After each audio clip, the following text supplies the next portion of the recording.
Dr. Aaron Edwards, hello. Hello, good to be here. So thanks for coming on. I'd love to chat to you today about various different things, including culture, the state of the nation, the church, amongst other things as well. So can you just tell us what's your read at the moment in terms of the current state of the nation as it is? Well, it's not good.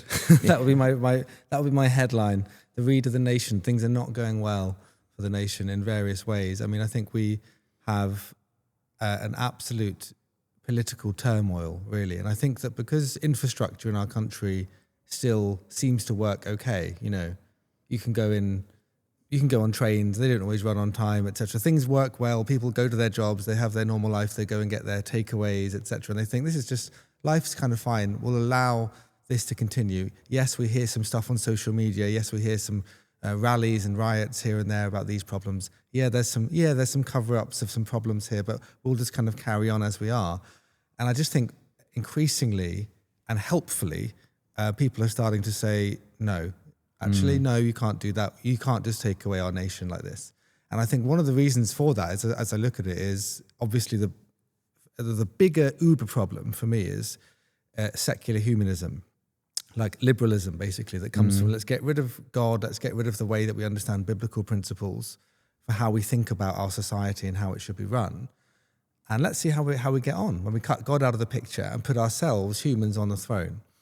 And so many of our social problems are downstream from that utter folly, including multiculturalism, which is obviously the ideology which has led to so many of the current tensions we see in this nation in particular, which I'm, of course, sporting with my 3 lions on the shirt for the World Cup. But also, it's good to represent. There we are. Amen. Thanks for that. So you're a Christian theologian, author, academic, and preacher. And what are the main topics that you're getting involved with at the moment? I'm guessing because of what we're talking about today, have you moved past certain things? This isn't worth speaking about anymore. Are you more speaking into cultural issues? Or what is your current burden at the moment in terms of like preaching, speaking, communicating? Yeah. So in a way, I guess it's not like I would say I'm not concerned with evangelism anymore or anything like that. I still am. I'm an evangelical.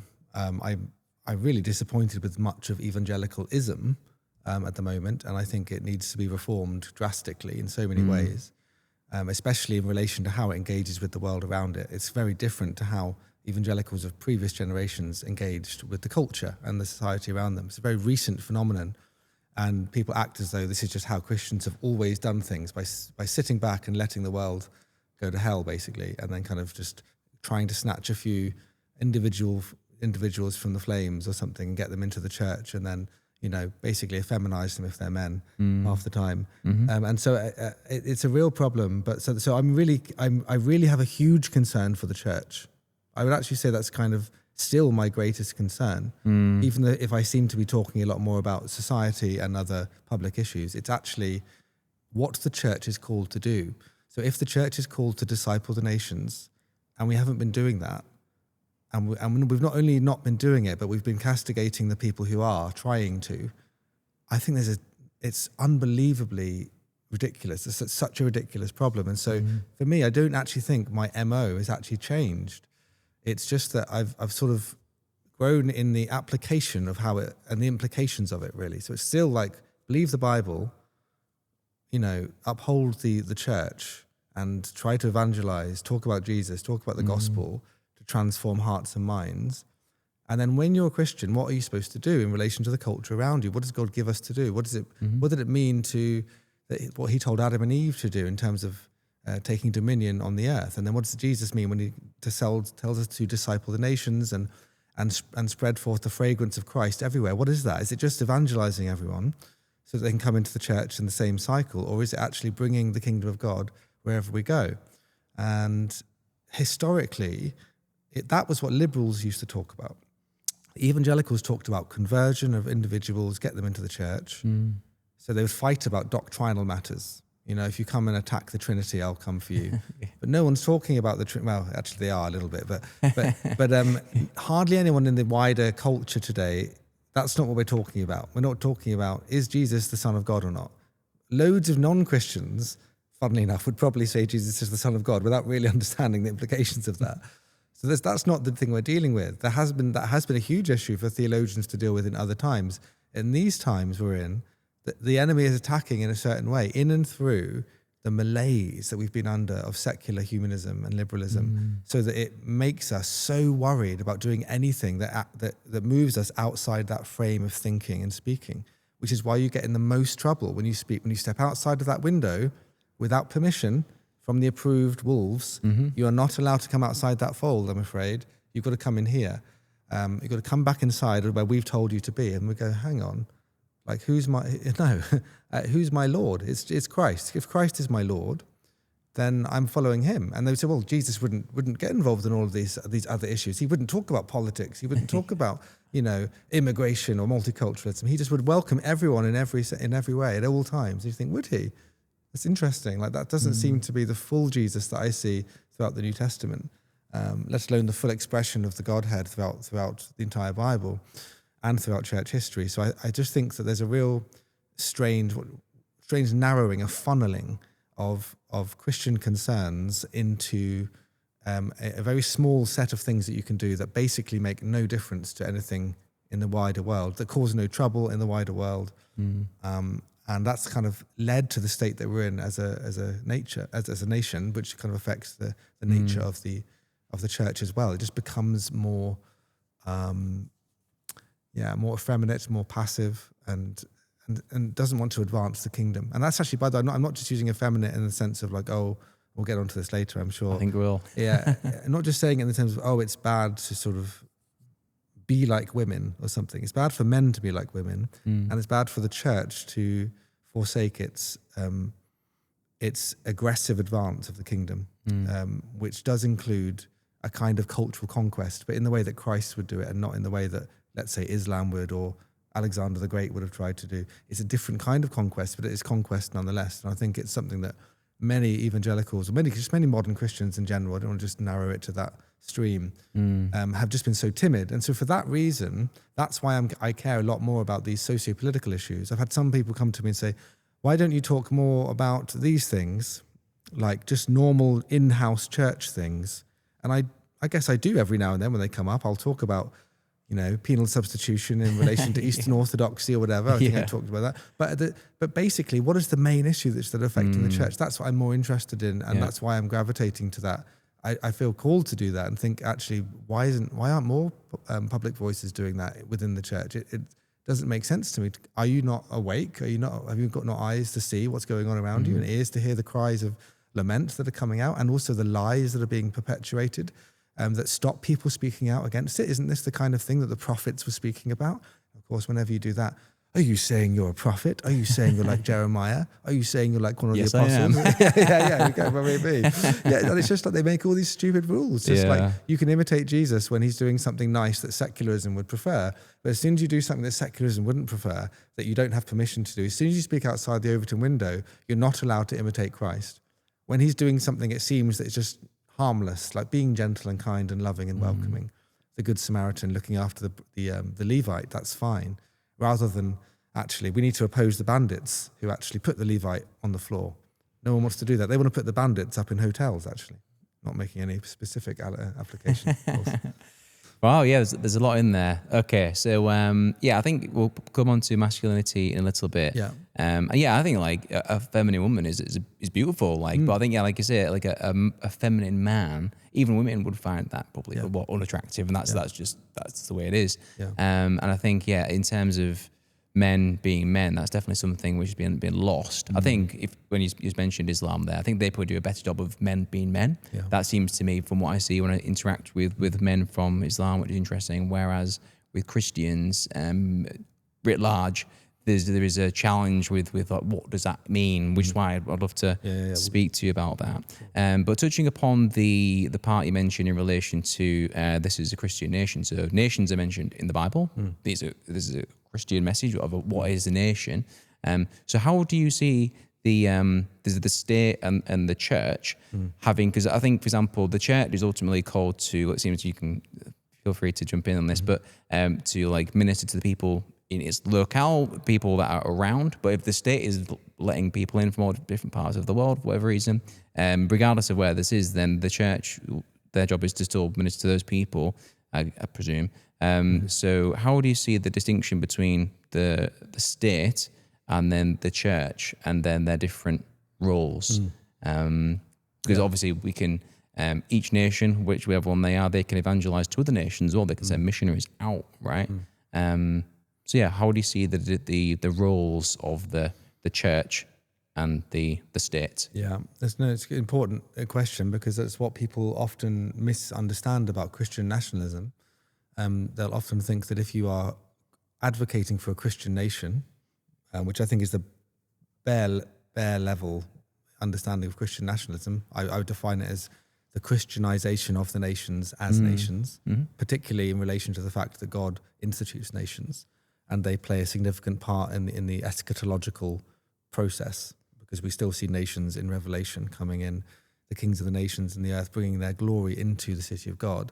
Well, how could you do that if we had a multicultural, secular, global, like Uber order, where no one really cared about any borders or nations, and everyone said, I'm from everywhere and nowhere, which is what we're told to think. Well, especially white European descent are told to think. I think other people are allowed to have nations, it seems.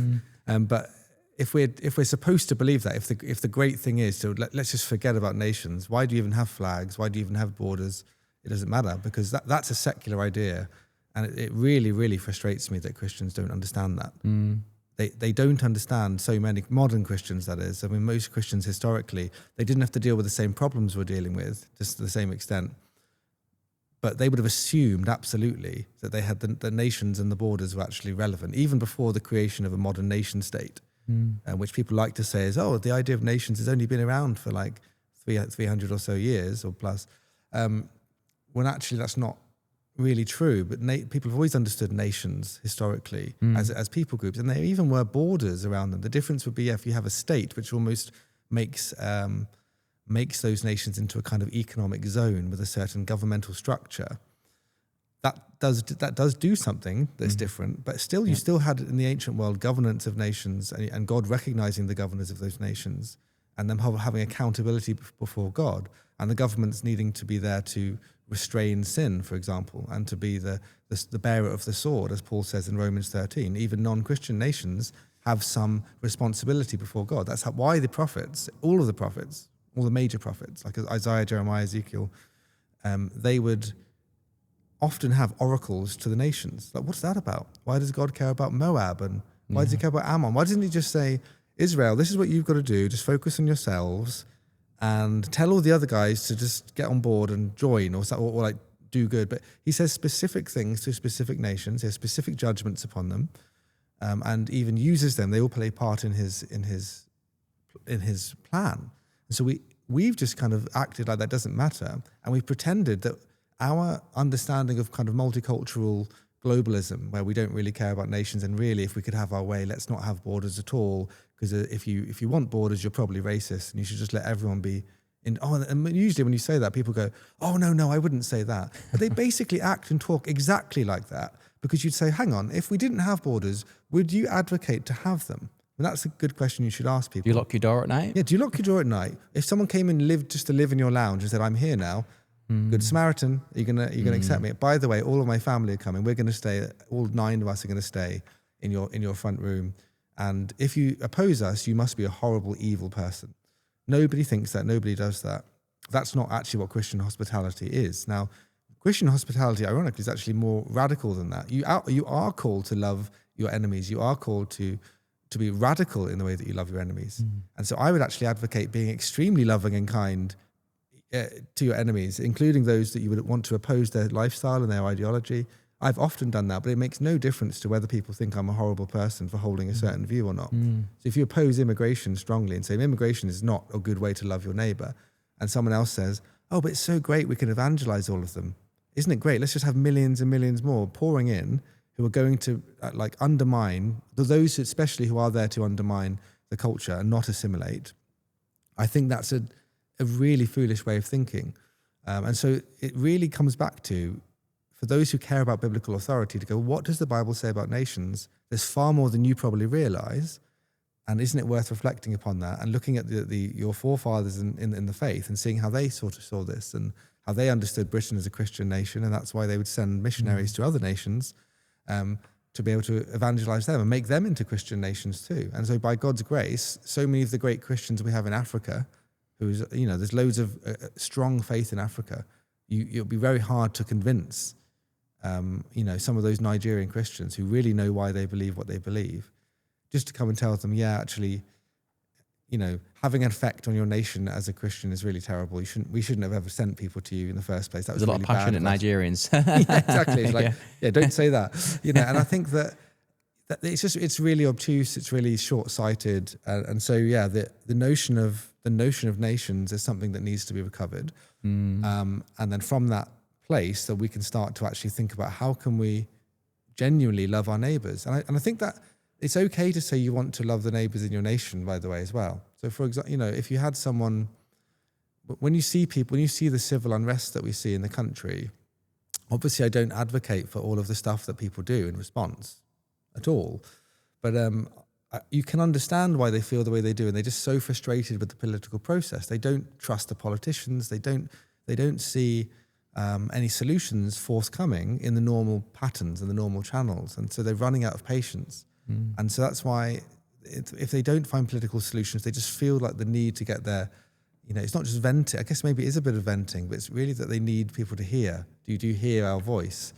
And so that's part of the issue we have. And should we not care about that lament, what those people are feeling, even if some of them aren't always the most savoury, even if some of them go too far, even if some of them aren't actually Christian in the way they think of others. So what I'm trying to articulate is a kind of a nuanced but still very bold approach to like Christian love. So it's Christian love. Do you love your neighbour enough to get called a racist for opposing immigration? That's a question I would pose to Christians.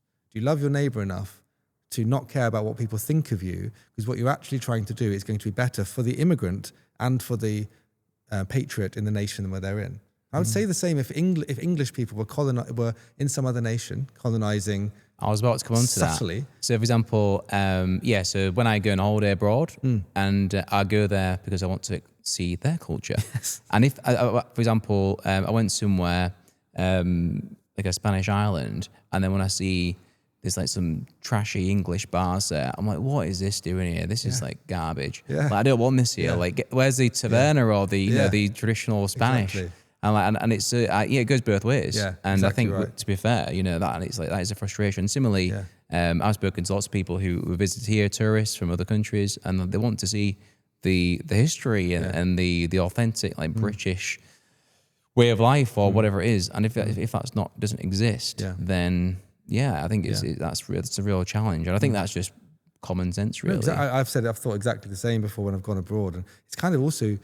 Being a patriot doesn't mean that or even the nationalist doesn't mean that you jingoistically think that your culture is superior in every respect to any other culture or nation. It's just an appropriate love of your nation, and to be grateful to God for that as well, and also to challenge your nation where it's at erred. So when you see the trash bars or like endless fish and chip shops, whatever, in like the Costa del Sol, you're like, this isn't why we came here. And I think the Spanish resent them as well. They do. And the Canary Islands, they're pushing a bit. Even as a patriot, I'm going, I agree with the Spanish resentment of the English people there. As an English patriot, I would say that. As a Christian, fundamentally an English patriot, to say, yes, you shouldn't really be just taking over and transforming their culture. It's not good. And not only because some of what you're bringing actually objectively isn't good, but even if it's like benign or just like it's fine for you to have a fish and chip shop. Of course, I love fish and chips. But does it actually work? Does it help that culture? Does it help that culture be itself? It doesn't really. And I think so. It's really difficult because as soon as you start articulating this stuff, it gets into the hot water where people think, well, they'll always bring up some kind of uber utopian. So tell me exactly how you think. How many people are allowed to be in your nation if you think that? It's just like you're always getting into these details. Are you going to be like sending people to concentration camps or whatever? Immediately they go to the worst possible examples when you're just trying to say, look, I'm just trying to articulate what everybody believed kind of 50 years ago. It's like, it's not crazy. Like all of our ancestors, like for most of history, thought exactly like this. And what did we learn? Why do you think we're so learned now that we've just discovered this magic spell of multiculturalism, that it actually is this wonderful, glorious thing. And so it's really easy to be duped by that, because you just think, isn't it great just to love other cultures? It's like, yes, it is, exactly. It is good to do that. It's good to appreciate. And this is the definition of love, other isn't cultures. it? Like, what does love mean? Absolutely. So I'd love to ask you that in terms of, Christians will often say, or people who aren't Christian as well, say Jesus would do this or do that. But love comes in it can be expressed in different ways, right? It's like, for example, a lot of times people use example, if their child is going to reach for a hot stove, for example, or cooker, then the loving thing to do is to restrain them from that. It's not to go, oh yeah, go for it, try it out. Yeah, the loving thing to do now would be, I see that it's your truth to touch the stove. I'm going to allow you to face to be your authentic self by touching the fire. And then I'm going to call social services on myself just so that I can be taken away in advance, because I had a thought of wanting to discipline you beforehand to do that. But and this is it. So how do you see Jesus in his ministry when he was in the flesh? Like, how do you see? How do you see Christ in his expression doing that? Like, sometimes he's up flipping tables, sometimes is ministering to people. So how can you define love for us in a Christian way? Yeah. Well, of course, there's the golden rule of do to one another as you'd have them do unto you. And that's a harder one to interpret than it sounds like. So obviously, don't go and punch someone in the face. I mean, literally, by the way, on my way to this church, along the road, someone tried to punch me in the face. Wow. Why was that? No reason. I'm just walking along. Maybe because I was wearing an England shirt. I don't know. It's bizarre. I was just like, right, okay, on I go. They were just kind of, trying to be Larry, just walking up. But anyway, you don't do that. That's if you crazy. Actually it's just not a pleasant thing to do. Yeah, don't do that. And I think, so that's kind of a basic level, but that's easy on those normal everyday kind of day-to-day getting punched in the face on the street in London kind of thing. That is crazy. But in another sense, it's that there's things like, what would you, if I was an illegal immigrant who'd broken into a nation and I was trying to set up a drug ring or something even far more egregious like the things that we've heard about more recently in this country, what would be the loving thing to do to me? Would it be to show me the kind of hospitality, turn a blind eye to what I'm doing, to allow me to continue to set up this kind of subculture within the culture that ultimately undermines the main host culture, that makes the people who are the hosts of that nation feel like they're not welcome in their own country anymore. They're not welcome to fly a flag because they'll be called racist and unwelcoming for doing it. That isn't a very loving posture, is it? And so you could say, if I was doing that in China or Japan, I mean, those are the examples we use most often because they're far more down the line and brutal. And basically, so many people from in Asia that I've spoken to, if they had different color skin that articulated exactly the same views, you just call them racist. We by our standards of what that kind of word ends up meaning. No one says that about Japan, do they? I never hear people say bad things about Japanese, even though they're very stringent on their particular culture. Oh yeah, they have rules that are you cannot work here unless you're ethnically Japanese. Imagine if you said that. Wow. And they're just but for them it isn't even controversial. They're just obviously, we want to preserve our nation, and it wouldn't be good if we ceased to be Japanese. And so I don't know the specifics of what Japan does with assimilated immigration, because of course all countries are going to have that, and of course there's lots of compassion you'd want to show to families who've been there for generations and things like that. It's not as simple as just going, right, I guess you want to deport everybody, remigrate everyone. I know that's the thing that's often a debate in the right wing circles today, but I just think at the very least you absolutely have to do what you can with reverse mass immigration, mass legal immigration, as well as obviously deport all illegal immigrants. I mean, that's just, I don't even slightly understand why that's controversial. It's bizarre to me that that's a controversial opinion. It isn't really. I think if people really think about it, it's just quite obvious. Yeah.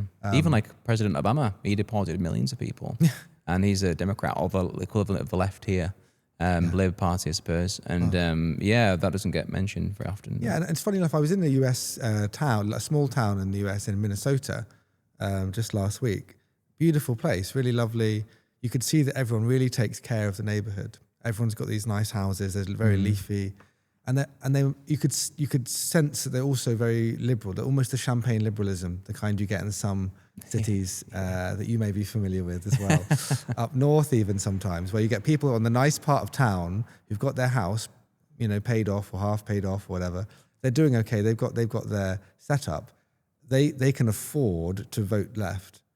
They can afford not to think about the future of their country because they actually think that I can raise my children the way I want. Might even be able to send them to a private school. I might be able to, and they're just, it doesn't affect them. It's an extremely selfish way of voting. And they think that they are actually being the less selfish one. They think the people on the right are the selfish, mean, bigoted, horrible people. When actually, they haven't thought about the long-term consequences, not just for their children, but for their children's children. They don't think, what will the country be like if you continue to do your virtue signaling, hospitality welcoming, which you're really doing, I believe, in many cases, as a virtue signal, either to assuage some kind of post-colonial guilt, because you've felt it from the pressure you've received from various cultural forces that we deal with in media, etc. So either you want to fit into the left-leaning elites, or you are just extremely ignorant about the realities here, about what will happen if you continue to allow unfettered, kind of limitless immigration. And again, they pull back and they go, oh, well, I would put a limit on immigration. You go, oh, okay, so you're not that welcoming then. What about the 1 billion people who could come here? Oh no, that would be terrible. Why? Wouldn't it be good to welcome them all in? Wouldn't it be? Oh no, that would be far too much. What's too much and what's too little? Because these debates have been going on for a long time, and the numbers game that people play, like no one could ever have imagined the numbers we have here now. And if you told them that, it wouldn't. The famous example of Enoch Powell got in massive trouble for his Rivers of Blood speech, which people have now been speaking about a lot, to say his numbers were way off. He was way too conservative. They said you're fear mongering. You couldn't imagine. Well, I think it was something like 50,000 a year or something. He was imagining. We're like, wow, imagine if it was only 50,000 a year. It's a bizarre thought that we've just moved so quickly, and people don't shift their opinion. They don't go back and think, what did I used to think, or what did people before me used to think? Is this new way of thinking actually good? Is it for the long term for the country? And so that's where I would say, loving people. And this town I was in America, they had all these signs that said, we love our immigrant neighbors. And I was like, if by that you mean I want to love the person in front of me and not be a jerk towards them, not to be unpleasant towards them, not to try and punch them in the face just because of who they are, absolutely. Love them. But how does it love? But you might also want to love them by opposing the very thing they're going to bring with them. And you might have to make that on a case-by-case basis. But usually a sign like that in someone's window means I oppose any kind of deportation measures. I think that's evil and wrong, and you should never do that. I just think it's a bizarre thing to not care about borders. And I think, again, Christians just don't see that. So would Jesus be in favor of deportation? I mean, I'm not going to put words in Jesus's mouth. Yeah. But I just think that many people that Jesus has worked in their lives over history would be like, absolutely, we obviously need to protect our borders, like obviously. And of course, Jesus is part of the Godhead. So to go back to the Trinity, in fact, we actually, maybe it is a Trinitarian heresy. People would separate Jesus in the way that Marcion did. So Marcion was a famous heretic who said basically the Old Testament God is like a different God to the New Testament. The loving, peaceful, gentle Jesus, it's like I can't reconcile him with all the war and God killing people in the Old Testament. Like, well, that's interesting. Because John 1 says, in the beginning was the Word, and the Word was with God, and the Word was God. So as far as the New Testament is concerned, Jesus doesn't kind of duck out while God does a load of based-looking things in the Old Testament, and then suddenly, oh no, it's all fine now, I don't really And that mind. was just that God would change, and if he changed, then it must have been less than perfect and becomes more. So that wouldn't work. So literally, Jesus was present when God sent Jehu to kill various people and bring judgment upon them. So and things like that, and so the Revelation, etc. There's so many examples where even in the New Testament, it's quite obvious that, that Jesus isn't just the meek and mild and gentle person that we think exclusively so. Of course, he's meek and mild and gentle in appropriate ways, but he's also, he as you say earlier, I think when he made the whip to go into the temple and the way he spoke to people. When people who oppose him, when people today speak about those things, they almost always say, but he was talking to the religious conservatives, by which they kind of want to imply, you're allowed to do that to right-wing people. Okay, right. that's really handy for you, isn't it? That the only time that Jesus is allowed to do something that seems like he's being more assertive and not just gentle and meek and mild is to the people that you politically disagree with and want to oppose with all of your might. So yeah, of course you would say that, but it's just wildly inconsistent, basically. And I think ultimately they are the Pharisees. They're the ones who are trying to bureaucratically impose themselves on a nation and deconstruct it from within, bit by bit, piece by piece, and then actually castigate anyone who would try to meaningfully do anything about it. Of course, you can meaningfully talk about it, or you can talk about it in general. You might not necessarily be attacked for talking about these issues unless you talk about them too strongly. But if you meaningfully try to do anything about it, you just look at the way that people will malign and smear and slander you, both whether it's a Christian within the church or just a political figure beyond it or just someone on social media. You can just see that that the guns are absolutely set towards anyone who wants to challenge the secular liberal order.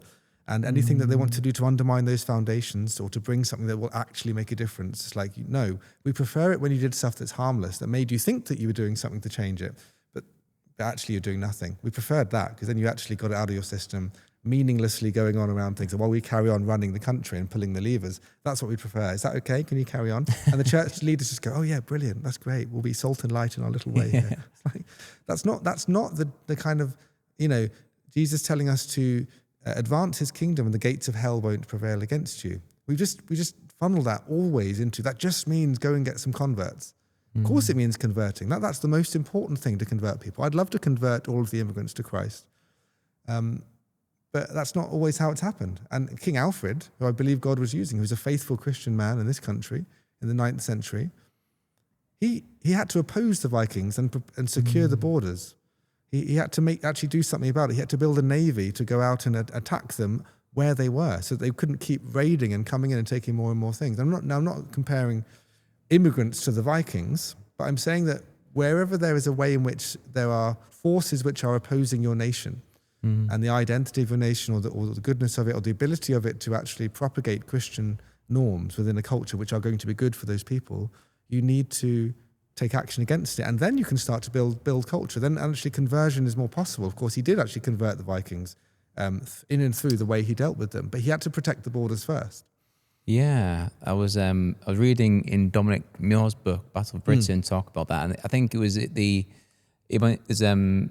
saying how he used the military, but fusing like his faith with the military, and then how he goes about war and things like that. It was really interesting, and it's quite alien to nowadays. But obviously, yesteryear that was like the norm in terms of having strife and all these kind of things. But now we have this huge amount of comfort. Yeah. But yeah, that's a really good segue into the church as it is at the moment. You've spoken about the leftward drift of the church, generally speaking, and can you speak into that, and what are the main pillars of that, the foundations, the theological practices or beliefs that have shifted over the years, and how has that changed and let certain things happen with the culture? Because I've heard a few apologists and evangelists, many Americans, speak about how the church is let the culture go kind of thing, and there's an onus on the church because they've gone, you know what, you can have that, you can have that, you can have that, and it's fine. And then,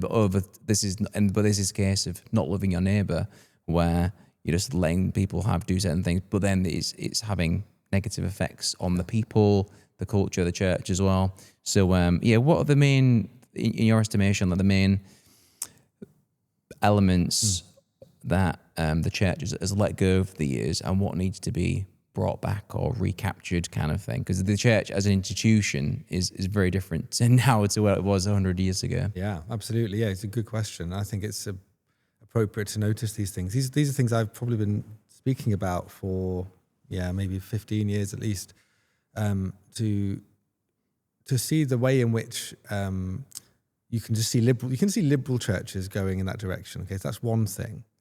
But I guess what you mean by the leftward drift is probably the leftward drift that's subtle within the churches that believe themselves to be still conservative. And I think that's the far more subtle thing.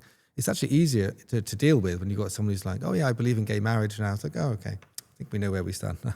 Or, I don't believe in the authority of the Bible. I don't believe in the passages about men and women in the Bible anymore because I think Paul is a misogynist, but I still like Jesus. And I think Paul said some good things, but actually he said some terrible things about women, I think, in my feminist modern view. Therefore, I don't believe all the Bible, but I believe most of it, and Jesus is the most important thing anyway. So you think, okay, I think we know where we stand. And similarly with, I guess, more overt heresies, it's just it's quite clear and straightforward. And churches that tend to follow in false teaching will go in a certain direction. You can see it historically. They never flourish in the long term. However much it seems to be great and work well with the people who like what they believe in their generation, it just doesn't reproduce. Because it's not based upon the truth. It's like Jesus said. He said, you listen to my words, put them into practice. You've built your house on a rock. You listen to my words and don't put them into practice. You built your house on the sand. A sand house, as I'm fond of saying. I must have quoted that passage more than anything else in my Substack. But it can look great for a long time. I mean, if it's a whole house, it really could look great for a long, long time. It's not just a sandcastle that will just be swept by the next tide. It's like it could stay there for quite a while. And the foundations are really easy. They move for you, you don't move for them. And everything's great until the storm comes. And actually, whenever that storm will come, it might be 2 years, 5 years, it might be 30, 40, 50 years. But that storm is coming. And if your foundations are not secure, there's a psalm that says, if the foundations are destroyed, what can the righteous do?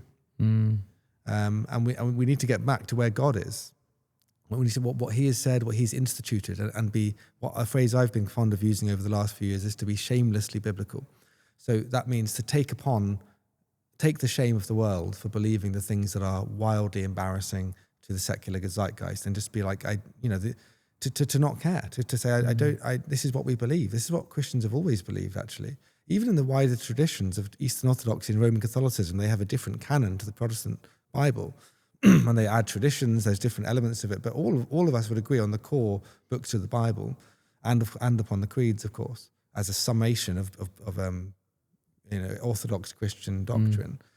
And so that's what we believe at a core level. And we're not scared of that. We don't want to be scared of that. We don't want to be scared of what you say. Like the fruit of this culture is so dire. Why would we look at it and go, what wonderful fruit you're showing us?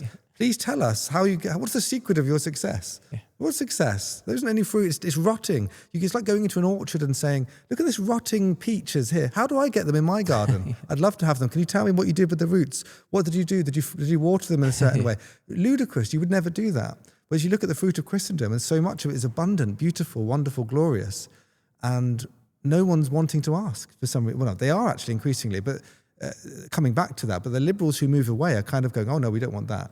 We want what the kind of current cool people for the last kind of 70 years have been saying. That's what we want. We want to impress those people. So, okay, we'll see how that goes. That's you building your house on the sand, and we'll see how it goes.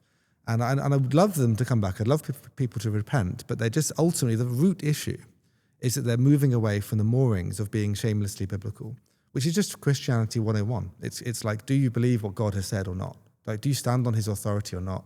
Do you think that what you think is more important than what God thinks or not? And I think that, so that manifests itself in all sorts of obvious ways. It might be on doctrines of marriage, feminism, etc., women pastors, etc. I've said a few times that it's actually more in the anthropological issues. It's about what it means to be a human being, human identity. That's the front line for where people have drifted. So the conservative evangelical churches, to use an example of one stream or tradition, they will believe themselves to be very robust biblically, and actually they'll have held the line on all the key doctrinal issues.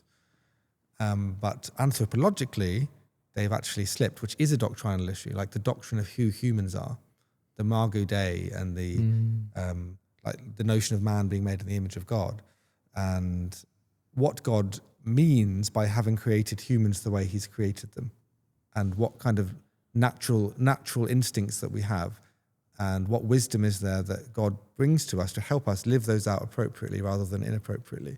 So what it means to be a person, what it means to be a man or a woman, has been the frontline issue for decades. And many churches haven't realized that.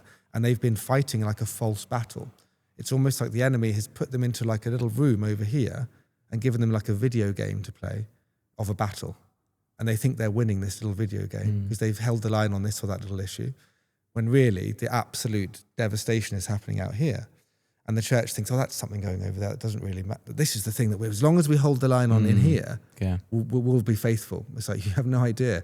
You have no idea. So, if we oppose transgenderism in the church, we're holding the line. It's like, what? Of course you would oppose transgenderism. It's obviously ridiculous. It's obviously absurd. It's obviously something that that's abusive to people.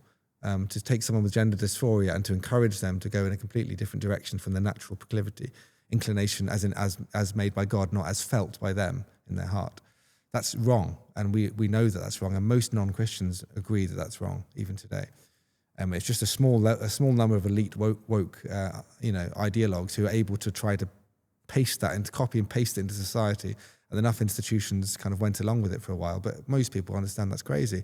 So you do get people who posture thinking that they're holding the line even on the culture issues, even on the anthropology issues, but really they're letting in some form of homosexual appreciation through the back door by kind of not denouncing homosexuality significantly in a way because they actually don't want to cause offense. They're so worried about that. They're so worried about seeming to offend someone's identity if they call themselves, I'm a gay Christian or something. And I'm celibate, don't worry, I'm not doing this. So therefore I'm like, oh, that's fantastic. Let's talk about how great gay culture is in general because God has no opinion on this. He only cares about whether or not you have sex with someone of the same sex. That's all he cares about. So everything else about you, he loves you just the way you are. That's how they might go soft on that issue. Or in feminism, it might be, well, we won't have women pastors, don't worry, but we'll let women kind of run the show in every other respect. Or we'll let women assert themselves in a way that's obviously out of sync with how Scripture calls women to minister. And women are called to minister and to be great influence in the church. You see that in the way that many great women of God, not only in the Old Testament, and there's the exceptions like Deborah, who is obviously an exception, not the rule, but you also see in the New Testament, you've got Phoebe and Euodia and Syntyche and all these women who are doing stuff. It's not that women can't do stuff and they can't serve and help gloriously, but they do so as women, not as kind of would-be men, not as boss babes, not as people who are kind of basically preaching with authority, but kind of not in some official capacity ordained. So again, the subtlety of these little changes on what a human being is, what their identity is, how they see themselves and how God sees them. That's the key issue in how people have drifted left. Eventually, that will find ways of making its way into other more significant issues, namely biblical authority. Because if you get your kind of little teaspoon out to try and like burrow under what the text says for this or that to excuse this little thing that doesn't really matter very much, it just makes you someone who is already compromising at a level that might not look like it has a big issue right now because you've got all the other stuff, I believe, and everything else. But you've done something there. You know what that text is saying, and you know that it doesn't mean what you're trying to make it mean. And really, you're doing it because you want to justify something. And even when you say, oh, other people are doing that over here and here with that, I can't believe they're doing it there, but can I do it here, please? No, you can't. And we need to be open about that and face what the Bible really says. So yeah, shamelessly biblical Christianity is what is needed, and we need to stop being embarrassed about what the Bible says. And what's the solution for that then, in terms of like practically speaking? Have you got any thoughts on that in terms of how we can move forwards? And that's the question. I think it starts with one thing I'm most encouraged by is if I meet pastors who care about this stuff. I meet loads. I speak at lots of different conferences and here and there in little gatherings, not like many particularly mainstream things, but kind of understandably maybe because if you're challenging the sort of mainstream in a way, that's inevitable. But it's often people who are in the church who are really good people, but they're sort of disgruntled in their church. They don't know what church to be part of. They like their church. They like the people in it, or some of them, or most of them, and they want to be a good help in it. But if they actually act upon their convictions or talk about them, they'll be seen as a strange, weird person. And of course, it could be the case, people, the mainstream would then kind of say, well, doesn't that show that this is very divisive, all of this kind of change the culture kind of thinking, and you should just tuck in, get on with what the church is kind of doing and just, keep quiet about your sort of political convictions. And it's easier said than done, that is. When those political convictions actually become theological convictions, really, and you realize that changing society and being salt and light, discipling the nations, caring about what men and women are in a big way really does matter, and it's theological. It's like you can't act upon your Christian convictions without them. Then they'll probably say, well, it's best for you to find another church. But I keep meeting loads of these people all around the country, and they don't have churches to go to because there's very few pastors who are willing to preach this stuff. So the first thing is pastors need to overcome the cowardice, or just to come before God and say, this is something, am I being cowardly here? It's not always cowardice. Sometimes it's ignorance, sometimes it's busyness, haven't got time to focus on all of the latest developments, but they'll probably come to their front door in the next few years. It'll just get there late. You know, the church is often late to the party. So I'm articulating all this because I'm involved in the discussions that are happening on the front line, but those will be there in the church. No one knew what the term Christian nationalism was. It didn't even exist in the nomenclature of the average person probably 5 years ago in this country. Yeah. Nobody talked about it. Now everyone's talking about it, but a lot of us have been talking about it for quite a few years. But it's now it's a thing to talk about, and people are worried about it. They have different questions about it, but it's now a thing. Before it would have been like, that's just not even a thing. It doesn't even exist. So people just to be aware, to be people like the men of Issachar who know the times, and to be aware of that. We need more of that in the church. And I think those voices that are disgruntled, I wouldn't want them on the edges of the church. I wouldn't want them to become embittered and just just lambaste the church and lose their love for the church, because you should have a love for the church. It's Christ's bride. It should be glorious and radiant. And that's why we want to call her to account. And so it's trying to be productive. Where can you be productive in the church and help serve the church, be helpful and a good bringer of your gift? That's important. But ultimately, getting back to what Scripture says, through personal Bible study and through groups and through sermons and applying those sermons, not just seeing them as abstract doctrine to hear every week, but to go and do something with them, put them to work, as it were, in the world, first having been put to work on you in your heart.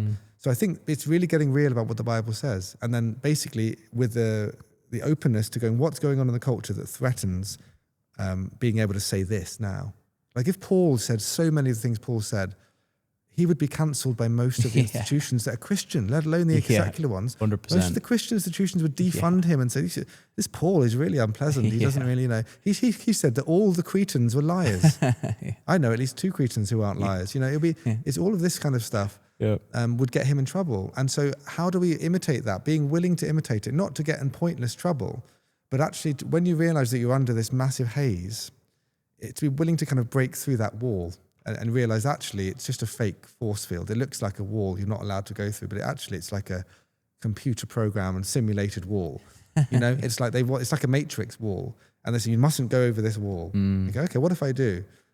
What if actually the reason you wanted me not to go over that wall is because we've actually cut out a vast swathes of the Bible and made them inapplicable to our life today, and actually they're the very things that we need to hear about. Had we been preaching in the church about men and women consistently, about like biblical patriarchy and things like this for like decades, and rather than being embarrassed by the passages and calling them problematic passages or inventing crazy, what I think are myths really, extrapolating things about ancient culture, pretending that it says it in a footnote somewhere, or acting as if it says it in a footnote to like 1 Timothy 2 or 1 Peter 3 or Ephesians 5 or 1 Corinthians 11, 14, whatever.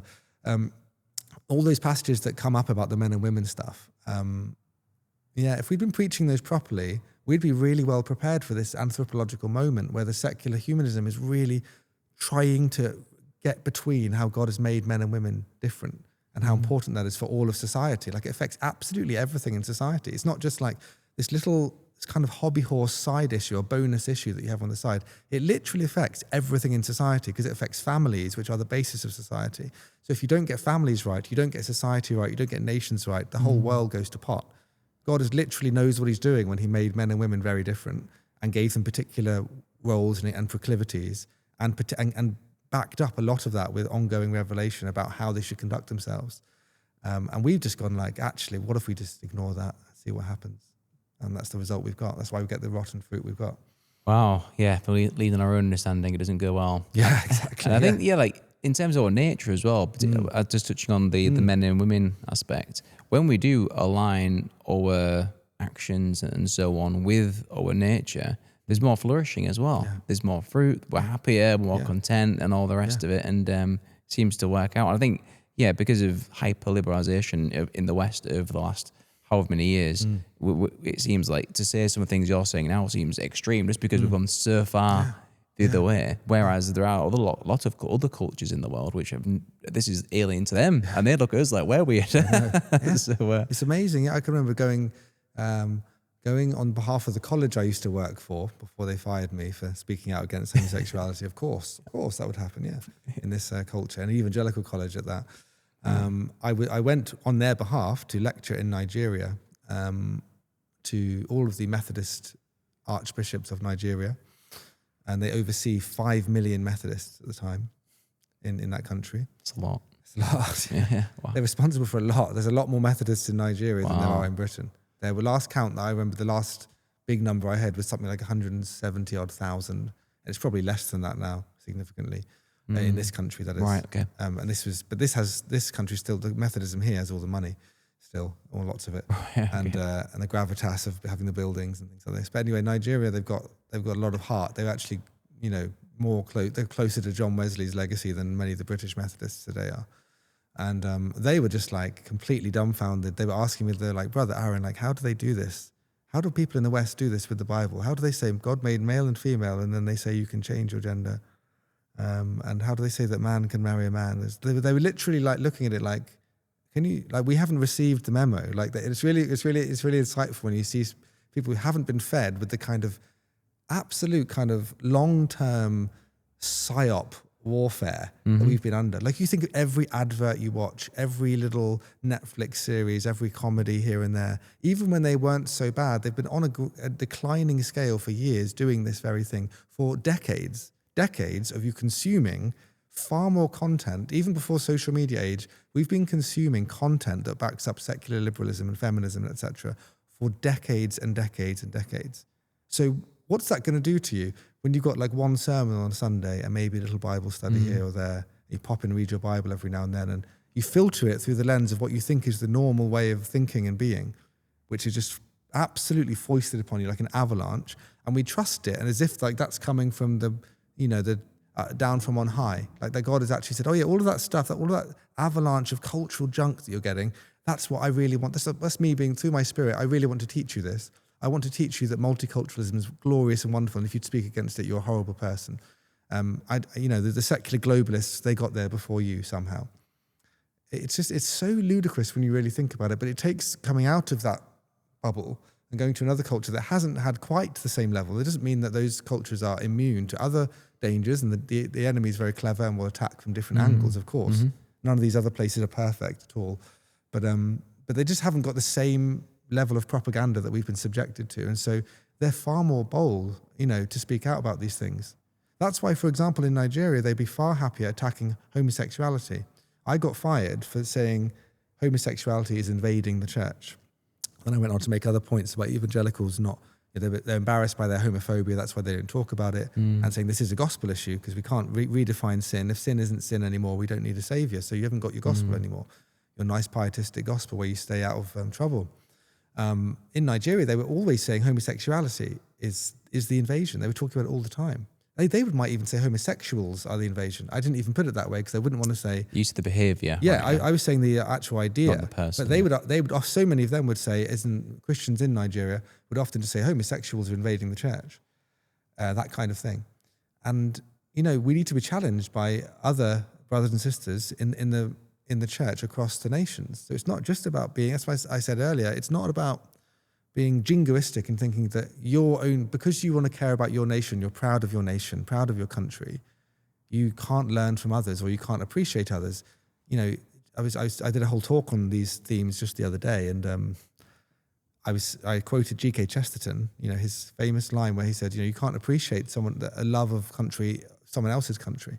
Another man loves his country. You don't understand what it's like for a Spaniard to love Spain unless you know what it's like to love England or Ireland or wherever you're from, or even multiple nations if you have a kind of mixed heritage, that kind of thing. So you need to understand that and love the things that are good, challenge the things that are bad, and then also appreciate others. So we can learn from even Christian expressions from brothers and sisters who aren't even around here, because they see the blind spots that we don't see. Yeah, there's a lot there. Thanks for sharing. So it'd be good to move on now to something we've touched on a little bit, which is like masculinity and these kind of related issues. So what does biblical masculinity look like, and how can we better disciple men without falling into extremes or stereotypes or whatever? But what is like a healthy biblical masculine man? Yeah. Firstly, the caveat I'd add at the beginning is even the word extreme needs to be qualified and defined, because it just is a way often of people making you sound like you're crazy. I'm pretty sure people would think that I'm extreme, and it's just like, yeah, extreme in relation to what? Like, I don't really mind being, in a way, I don't really mind being called extreme, but the government has a thing right now about extremism. Yeah. And so they would be like, oh, you're an extremist. Oh, he's even admitted he's an extremist. What on earth does that word mean, extreme? Just someone who's like too far away from where you want to be? Well, what if you are over here? Then extremist is just what used to be a centrist. So understanding that the left is the center helps you understand that you shouldn't care about the label. So I'd only qualify that to say we need to understand what that word means, and not care about being extreme relative to a faithless center, which isn't really a center. And then I'd probably say what people probably mean by extremism, if we had to kind of dig underneath it and you extrapolate it all, it would probably be something where you're trying to harm people, where you're being unloving and unkind, unpleasant, unchristian, really, faithless in some way.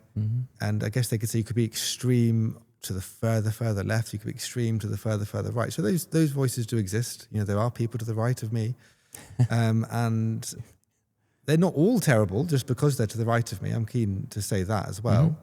But there are certainly people who, the further and further away you move from Christ being the center, that's for me the key. Right. Christ is the center, not like whatever the secular liberal government says. Like, what? I don't care about what your particular view is of what appropriate conduct is. If it hinders the ability for a Christian to be Christian, like, absolutely, we don't worship Caesar, we worship Christ. So Christ is our center, and an extremist, I guess, would be someone moving further and further away from the moorings of Christ. That means if someone was being, in relation to masculinity, if somebody was misogynistic, like if they hated women and they were being unpleasant towards them, that's an unchristian attitude. If they treat them like objects, if they are, rude to them or hit them or harsh to them in some way, that's an abomination as far as I'm concerned to what it means to be a Christian man. And that's why Christian chivalry is such an important thing to uncover. But even Christian chivalry in a feminist age will be seen as misogynistic. That might even be seen as extreme, because it requires on some level limiting the agency of women.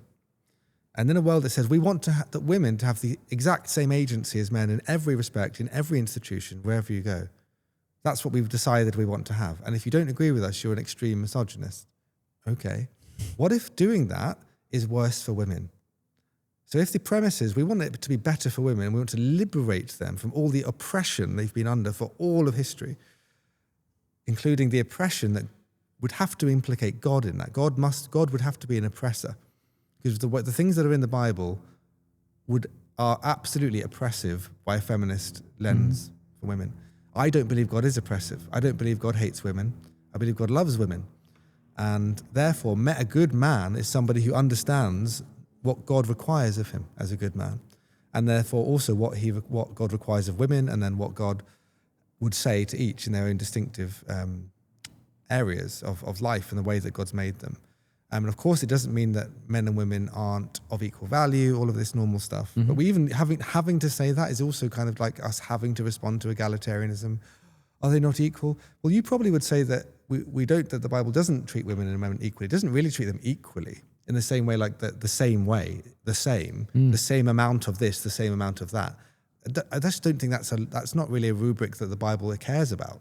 It's what we care about, because we're all Marxists now, one way or another. We've been propagandized in that way to think that if it isn't like exactly the same, if we couldn't at least, even if it's different, could we weigh it out so that it weighs exactly the same? Like, you get to do a bit of that, I get to do a bit of this, co-parenting, whatever it would be. That's just not, I just don't think God is interested in that particular way of thinking of equality, but he is interested in in the sense of men and women both being, you could say, of exactly the same, not even like equivalent, exactly the same value to him, exactly the same as any human being is made in the image of God. Men and women are made in God's likeness. So men can't say, I am a better human than you. You're a subhuman. The subordination of women is what people tend to think. They think it means women are dehumanized. When really the subordination of women just meant a hierarchy where men are ruling in the church and the home and actually in society as well, as a reflection of those two spheres. That would be just a normal hierarchical ordering. There's in the same way that I am subordinate to somebody, you might be subordinate to someone. In my home, my children are subordinate to me, or I'm subordinate to the government as much as I don't agree with what they think. I'm still subordinate to them. And so really, that again, it's the terms get used in order to smear things and make it seem like you dehumanize women if you give them a role that looks like it's not leading, basically, or you don't give them the same opportunity to lead in every respect as men. And we can see that it actually isn't good for women. It doesn't work well for them. It does work well for a very small percentage of women who are able to do that, who are able to act more like men in many respects. But those who don't or struggle in the interim or juggling what it means to be a woman and trying to act in roles which are kind of designed for men or tend to work better when men are involved in them, that's where the kind of trouble starts. And then then you've got to ask yourself, do you really love women?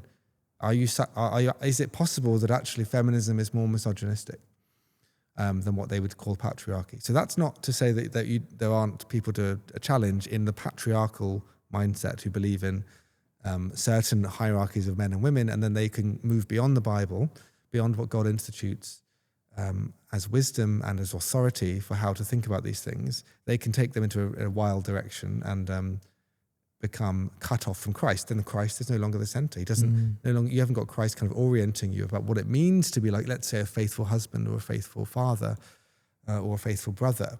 And so that, I'm always telling my sons about this. Especially my eldest son, if he is ever annoyed with his sisters throughout his whole life, he's had me telling him this, if he hits them, he gets in serious trouble, even if actually they've been really manipulative in it, as some little girls are very good at manipulating their brothers. And I tell them that they're being stupid and they get in trouble as well. But he'll get especially in trouble because I want him to make sure that he doesn't ever resort to that in his life. And I say, if you don't protect your sisters, I'll have to protect your sisters from you. And I'm bigger than you, so for now at least. Yeah. And so as a father, that's why I'm trying to inculcate in him what it means to be a godly man is absolutely to be chivalrous, but not chivalrous to the extent that you overlook the sins of women as well. And that's really important. It's not good for women not to be told that they sin as well, not to treat them like angels who are always the likelier, the better people. And where the men are always going to be the horrible. Yeah, we all need to be held to account, right? Yeah, all are held to account, exactly, equally. Yep. And so in the same way that we're made in God's image, and the same way we're also equal, as it were, in Christ. That's why Paul says in Galatians, there's no male or female, there's no Jew or Greek, one under the law or not, whatever. Those are really important distinctions in relation to our status as people who are saved and members of the church. It's really important. So you can't say, sorry, this is a male-only church, we don't do women here, or women-only church, even if you could go to some and think it's a women-only church in many respects today in our age. That wouldn't be right, because in the same way you wouldn't have a segregated racial church or things like this. You wouldn't say that because you don't have the right to do that, because the entry to the church is Christ. He's the key, as it were. And so if in Christ those things don't matter with respect to their salvation, then that's what you've got to pay attention to. But he isn't saying there, Paul isn't saying in Galatians 3, male and female doesn't matter anymore because now you're just Christians. You're no longer male and female. What an idiotic way of understanding that. So many feminists see it that way, the proper liberal feminists, and so many evangelicals don't officially believe it because it's such a crazy thing to believe, but they act like that's the case. They kind of act, whenever you do anything meaningfully that asserts what the Bible says about men and women in their orderly differences, including the passages in 1 Corinthians which will say that man was made first and woman was made for man, but nonetheless man comes from woman. Those kind of passages are absolutely, they'll fry people's brains today because they just don't know how that could be possible. I thought God was loving. That can't be loving. Who told you that was the case? Who told you? The serpent told you. The serpent told you that you should look at God as bad because of what he's doing in a loving way, the way he created you, the things he's told you. The serpent came and told Eve that. And And then we've labored under that kind of spell for so many generations. And that's it keeps returning generation after generation. Yeah, I think I used to be an atheist, and then I kind of had to ultimately submit to God, because I was I came to the realization that God existed. I was like, man, this is quite hard, because in my entire life, my identity was an atheist. I was ridiculing Christians and this kind of thing. And ultimately, I had to realize, humble myself and go, you know what? I don't know best here. If God exists, then I have to understand how God sees the world and then align with that, rather than the other way around. Because it'd be crazy for me to think I know best when literally God sustains the entire universe in himself, and it's like that'd be wild for me to think I know more than God. So I had to really just come under that, and then just ultimately submit my life and then the way I live to be discipled, through the Spirit, through people, and so on. And what encouragement would you give to women then, for example, to fall into their nature, their role, if you like, just similarly with men as well? Because if men become more feminine and women become more masculine, then ultimately there's and they're all the same, then it's like there's no distinction, but clearly there is a distinction. And like you said, you've covered the value, they're all equal value. But it would seem to me that if we align ourselves more with God's design, then we're going to flourish even more. And that's a good thing. I mean, we all want that, right? And just like, for example, if I could give 2 examples, I wouldn't think a sane person would want to fill the front lines of a battlefield with women. No. And I wouldn't want to fill a nursery with loads of men either. There might be a few outliers here and there, but I think most people would recognise that. It'd be a bit strange if you went to a nursery school and it was full of blokes. You'd be like, this is a bit weird. I mean, I've worked in primary schools, hundreds, probably about 100. And it's mainly women. Obviously, the younger you go, early years and things, is predominantly women. There are some men who are great at that. But I think people recognise, and I've had lots of conversations with people about that. But what would you say to that in terms of people being able to look at the scripture and to see where it goes, and but then I think because we do live this hyper liberalized society where you say there's all these messaging been given us for so many years, it's hard to think that way sometimes. So what encouragement and would you give to people to honestly search that and ultimately arrive where they arrive? Women particularly. Let's go with that. I mean, I'd first say, if I can get through to them, as a man, as a man, it's not, and because of the propaganda, it's not easy. I can sometimes make a mistake in this and think I can really go at it rationally, and of course there are lots of very rational women who are very intelligent, but some who are more confused about this stuff, and they can be quite bantery and chatty in a conversation. They'll ask me a question at something. And I've had the experience before of just thinking, of actually making my own mistake of speaking almost androgynously and thinking, I'll just kind of, tear down the argument. And actually, they've really struggled emotionally with it. Right, interesting, yeah. And not because I've been unpleasant with it, but I've just been like, come on, that's ridiculous. They'll come hard with an argument and I'll be like, that's absolutely ridiculous, obviously for these reasons, etc. And then they'll get upset. Right. I say, oh, okay. I thought you were so trying it's winning to tear the person down. rather than winning the argument, kind of thing, right? Yeah, and so I don't want to make an uber generalization. I do think women are more prone to have a greater emotional intelligence. Is a positive way of putting it, but that could also go. They sin in an emotional way, whereas we might sin in other ways. We might sin by being overly rationalistic in some ways. That's quite possible. And there'll be outliers and exceptions in between, of course, etc.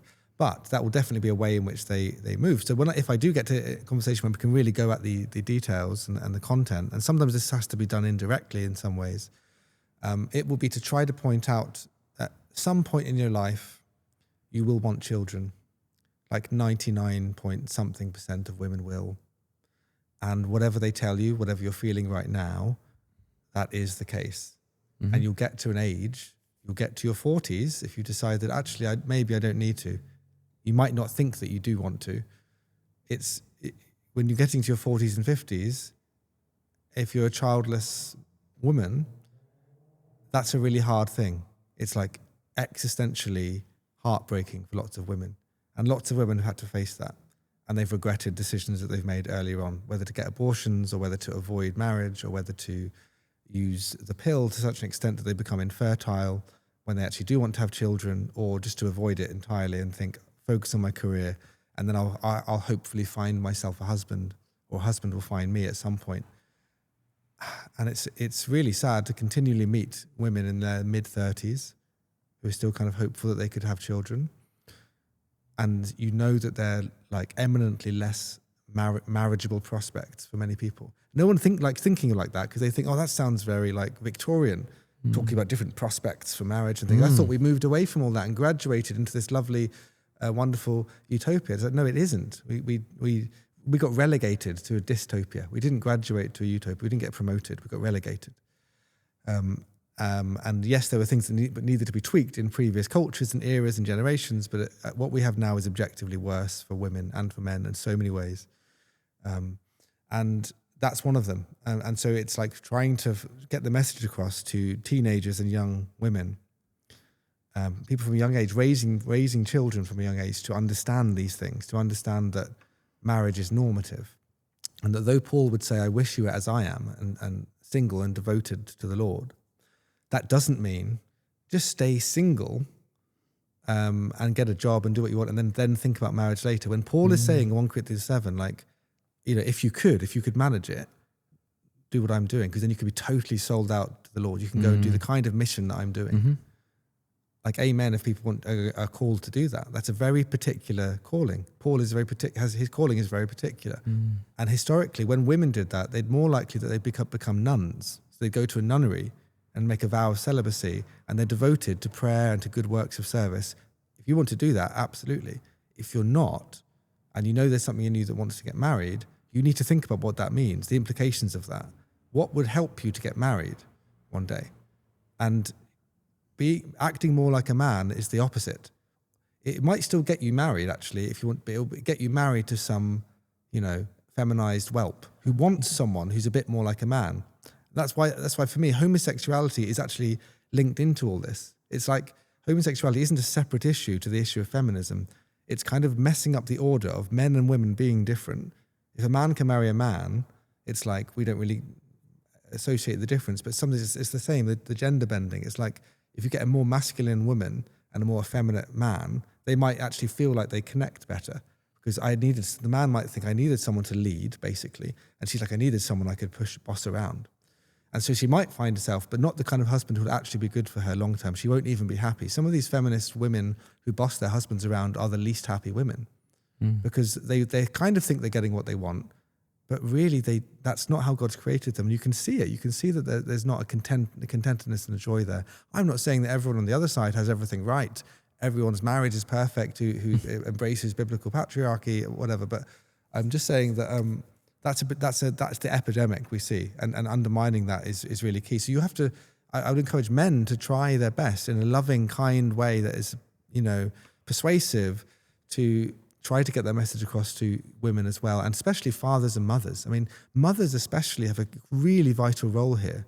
So if there are mothers, that's like so important. That's what Titus 2 is talking about. I mean, it's so embarrassingly unfeminist, Titus 2. People use that and say, it calls the older women to teach the younger women. And so they go, oh, great, women have a teaching ministry. Let's do these massive women's conferences and write 15 books. And it basically become the equivalent of a male pastor just to women. Don't worry, pastor, I'll pastor the women because they come to me anyway because I kind of get them, and you're a man, so, you know, what do you know? Like Titus 2 allows me. And so it doesn't allow you to do that at all.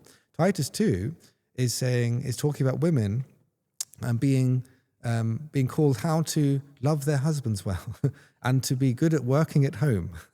You know, those are some of the things that are mentioned there as like examples of what the older women are to do for the younger women, whether that's a mother, metaphorically speaking, in a community, because some people don't have children, biologically they couldn't for some reason, or maybe they lost children. It doesn't mean that they don't cease to be a mother, and that motherly nature that God has given them isn't put to good use among God's people. So there's so many ways that women can help other women to help them grow into femininity, because that's vitally important. Men are more attracted to femininity. You can see it. It's just obvious. When women are more feminine, when they're less like men are far more attracted to them. That's just like humanity 101. You don't even need a Christian to tell you that. God made humans that way. That's literally how he designed humans to be, that we are different and we're drawn to each other's difference. So the more men are distinctively masculine and the more women are distinctively feminine, there's a greater opportunity for flourishing longer term. And so when you get girls, for example, you do obviously get differences of personality. Sure. And you're not trying to say that every girl has to be exactly the same, a boy exactly the same.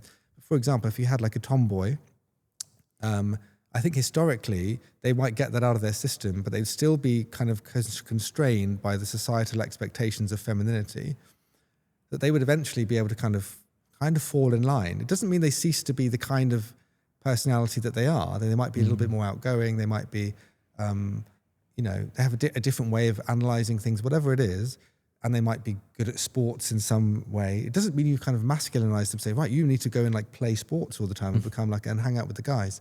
I would say that's not a good, that's not actually helping her in the Titus 2 way to know what it means to kind of have that godly domesticity. And I think, again, even that notion would just rile feminists. That will, yeah, definitely. Rile feminists. Yeah.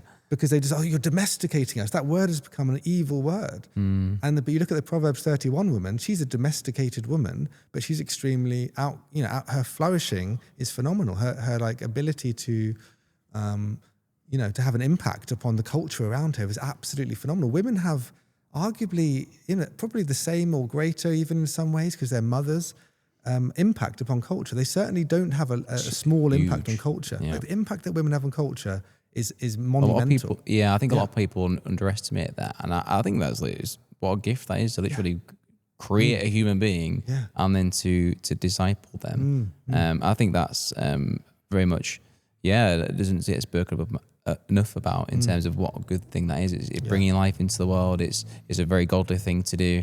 And obviously you can have a career as well, and that's fine. But I think you can't have it all.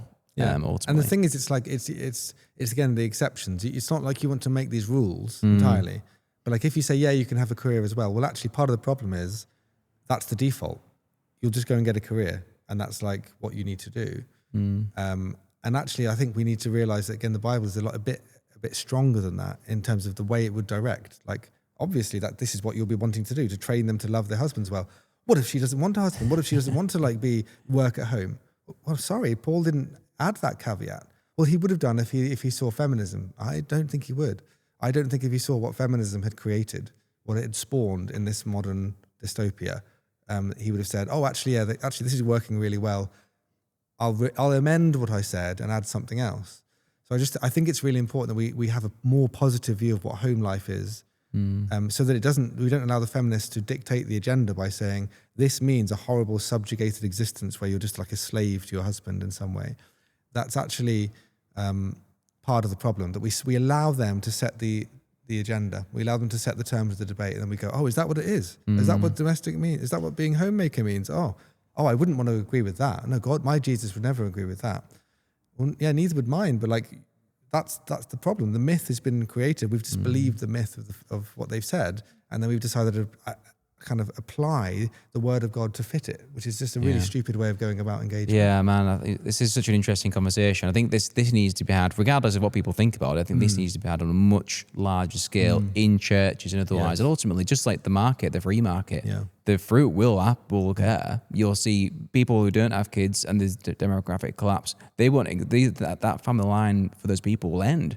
But then people who are having children will be in years to come. I was listening to a podcast on demographics and things. It was basically saying like a lot of people who do have these from a liberal perspective, whether Christians or not, they're not having children, they're pro-abortion, all these other kind of things. They're dying because they're not recreating ultimately, which is kind of like, the whole point. But if you're somebody who's more traditional, that more family orientated, and otherwise, then naturally they will grow. Yeah. And so over time, that will be the fruit. And regardless of what we believe about these things, if people do agree or disagree, we'll find out. Yeah. And I think that's what's going to happen ultimately. And we're kicking and screaming or otherwise. Yeah. And the thing is, when the fruit comes, like those women, like being wrong, it's not like a little thing. So, like someone would probably listen to this and go like, "Oh, what a horrible opinion." And I'll just think, well, yeah, I mean, you might think that, but I'm really just articulating what most people would have said. before the 20th century. And by the time the fruit is in, as it were, like, it's not just like, oh, you were right, okay, in the end. It's like, you were right, I ruined my life, and we've ruined this nation. You know, or we made it get even worse than it was. And so the consequences are really, really significant for getting that issue in particular right. And it looks like it's not very significant.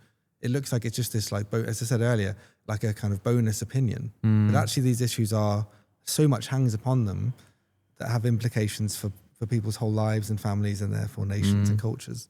And this is it, and this what is the loving thing to do. And sometimes the living thing to do isn't comfortable as well. So saying these things, like you're saying, it can be challenging and quite hard, but ultimately, if that's the truth, then so be it. So yeah, I think it was a really interesting conversation. Definitely would love to continue this another time, and there's so much to talk about here.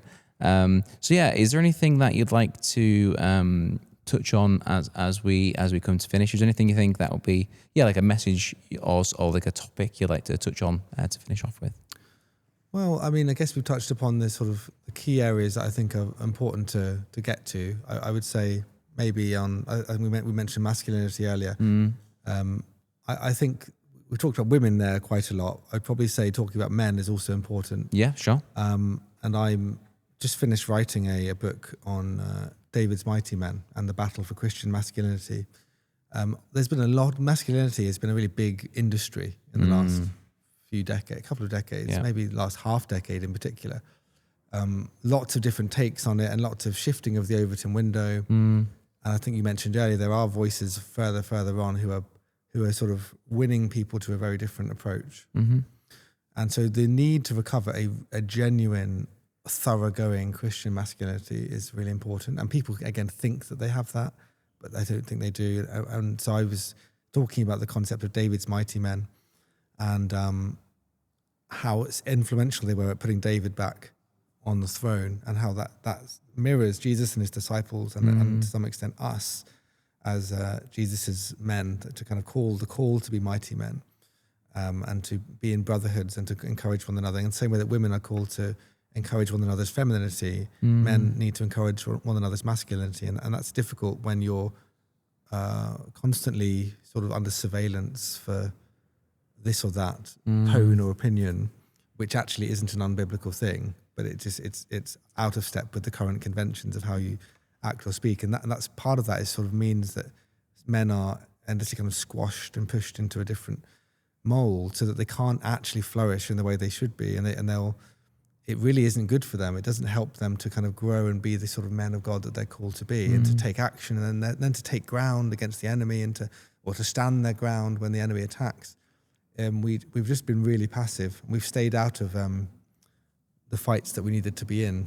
And so, recovering that for me is a really important thing too of our age. As much as actually we talk a lot about that issue in culture, I think churches need to really be almost systematically committed to, like, how can I get the men on board? How can I galvanize the men to greater biblical faithfulness? Yep.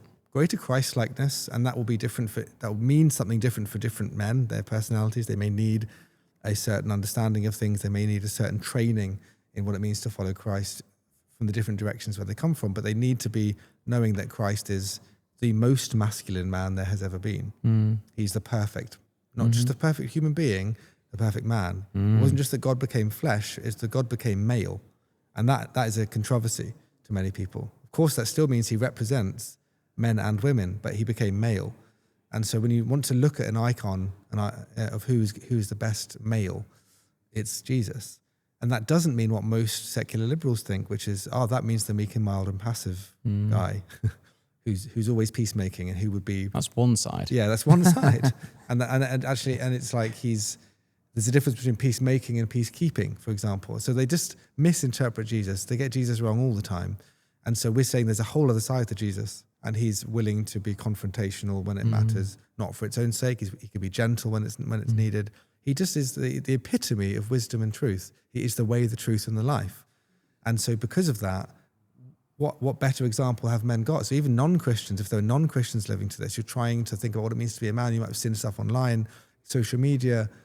Don't look beyond Jesus. Don't allow the secular liberal like trash to tell you that Jesus is this little pigeonholed effeminate person who seems to do the things that you loathe.